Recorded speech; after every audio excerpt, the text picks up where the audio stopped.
Mary Harris Jones was more commonly known as Mother Jones. She was born in Ireland, and her birthday was known to be somewhere around July of 1837. Her and her family immigrated to Canada when she was a teenager.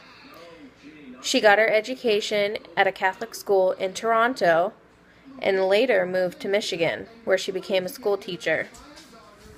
After she got tired of being a school teacher, she moved to Memphis, where she married her husband, George E. Jones, a member of the National Union of Iron Molders. She opened her first dressmaking shop at the end of the Civil War. There were two turning points in her life. The first was the most tragic: the loss of her husband and 4 children, all under the age of 5. She lost them due to an epidemic of scarlet fever that hit Memphis.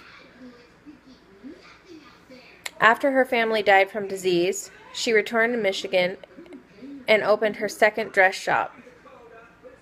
Then, 4 years later, the dress shop, her home, and all her possessions were burned in the Great Chicago Fire.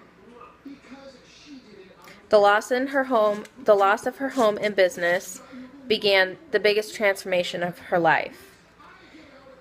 She turned to the beginning labor movement and joined the Knights of Labor. The Haymarket Riot of 1886 and the fear of revolution triggered by union organizations led to the rapid decline of the Knights of Labor. Once the Knights ceased to exist, Mary Jones became largely affiliated with the United Mine Workers. With the United Mine Workers, she often led strikes and encouraged the striking workers to stay on strike, while the management brought in strikebreakers and militias. She strongly believed that working men deserved wages that would allow women to stay home and raise their children. This speech is her addressing some mine workers, basically telling them to stay strong and fight for safer working conditions and better wages.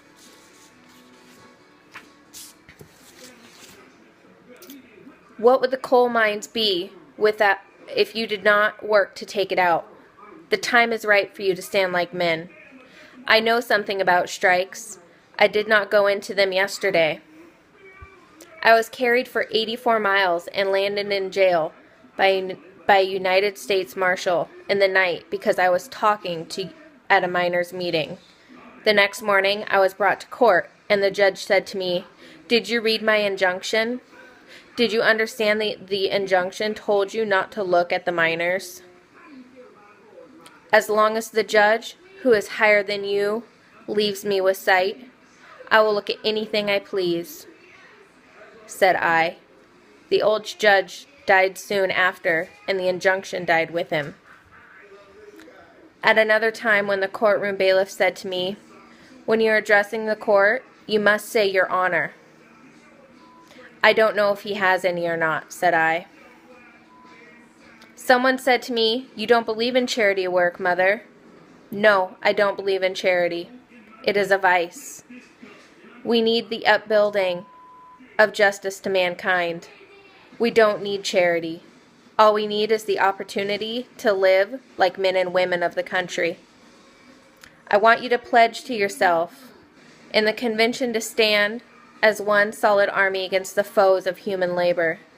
Think of the thousands who are killed every year, and there is no redress for it. We will fight until the mines are made secure and human life valued more than props. Look things in the face. Don't fear, Governor. Don't fear anybody. You pay the governor. He has a right to protect you. You are the biggest part of the population in this state. You create its wealth. So I say, let the fight go on. If nobody else will, I will."